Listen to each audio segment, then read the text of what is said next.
Right, floor prep, ready for the profix panel going down. We've cleaned the floor and formed all the edges. This is important when you're using self-leveling compounds to go onto the top of the pipe because it can pour out the sides. So we'll get the panels down now, show you how they go together. Right, so we've laid the panels now. So around the perimeter there, this is a full kit, so we only had 14 panels for this room. Well, there's 10 in a pack and then 4 extras. So you've got 2 options. You can either block it out with some plywood. What we're going to do is we're just going to fill the whole void up with some high build floor leveling compound. So what needs to happen now is we need to screw all these panels down to the substrate. It's very important to use only a small screw so you don't go through the floor, for obvious reasons, just in case there's any services underneath, which we have, but we've marked them. And then we'll be moving on to the next step. Right, so you can see Cameron screwing the panels down. Small wood screws. So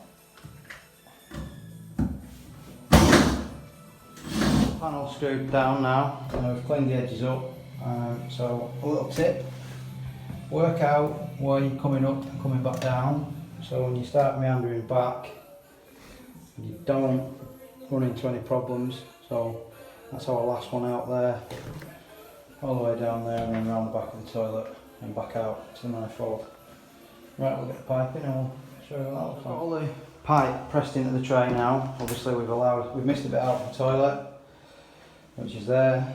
As you can see, we've gone around the back. So that's under the bath, freestanding bath, and then that's the majority of the floor done.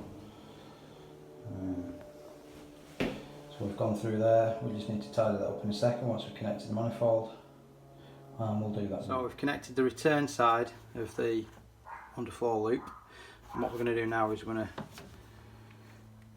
purge all the air out of it. It's very important to make sure that you blank the other connection off when doing this, otherwise you will get water out all over the floor. So we'll get purging this now and then we'll get back to the last step. Now that's connected, this is a little ZRU, it's a single zone unit, so it works off a thermometer, a thermistor in this box. So when you put your heating on, it senses that there's hot water, heating water running through the cartridge, and it will bring the pump on. There are various other options. You can put zone valves on and make it separate control, but it's only one bathroom that's being fed by this, so it's down to cost. And you would never normally have the underfloor on without the radiators on the building because it's only one single heating circuit. So that's it connected, purged through. There's some sleeving to go on them as a protector. We just haven't got it today with us today, but we'll add it when we come back. Now it's time for screeding. So we're ready for pouring the leveler on, first bucket full. Very important, door jamb, otherwise it will go rolling out into the hallway. So that's just slightly higher than the finished level. And should take about 6 bags. It's about a 20 kilo bag will cover about a metre with these panels, a square metre to about 15 mil thick to the top of the panel. We'll get the first couple of bags in and we'll show you what's going in. Right, that's the first layer of self-leveling, so that fills in majority of all the gaps and the holes.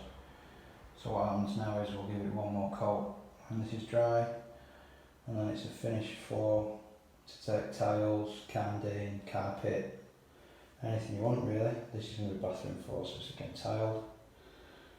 And it'll give you an output of well over 120 watts a metre if required.